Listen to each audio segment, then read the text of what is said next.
Senator आजम सवाती CIA police कंबर Shahdad court की जेर हिरासत मौजूद हैं। पुलिस जराये का कहना है कि आजम सवाती के खिलाफ थाना नसीराबाद और वारा में 2 मुकदमा दर्ज हैं।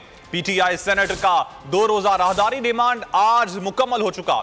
आजम सवाती को आज कंबर शहदाद कोर्ट के अर्जेंट ड्यूटी सिविल जज और जुडिशियल मजिस्ट्रेट की अदालत में पेश किया जाएगा, जहां उनके जिस्मानी रिमांड या जेल मुंतकिल करने की इस्तदा की जाएगी। अपडेट कर रहे हैं आपको अहम खबर से। सेनेटर आजम सवाती सीआईए पुलिस कंबर शहदाद कोर्ट की हिरासत में मौजूद हैं और पुलिस जराये का इस हवाले से बताना है कि आजम सवाती के खिलाफ थाना नसीराबाद और वारा में 2 मुकदमात दर्ज हैं। मजीद तफसीलात मालूम कर लेते हैं। नुमाइंदे शहजाद अली खान इस वक्त हमारे साथ मौजूद हैं। शहजाद, अपडेट्स क्या हैं इस हवाले से आपके पास?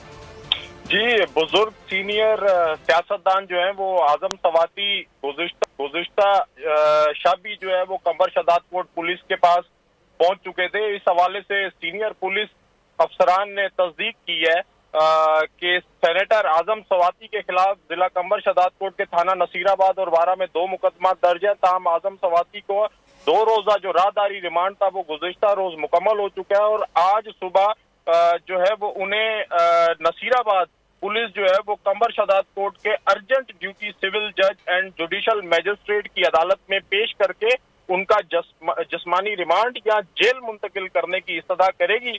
दूसरी जानिब दीगर जराये का कहना है कि अगर पुलिस उन्हें बर वक्त अदालत में पेश करने में नाकाम रही तो फिर तहरीके इंसाफ के वकला पुलिस पर इलीगल डिटेंशन की जो है वो पिटीशन फाइल करेंगे। इसलिए पुलिस के लिए जरूरी है कि वो राहदारी रिमांड। शहजाद, आपने इस हवाले से आपका शुक्रिया।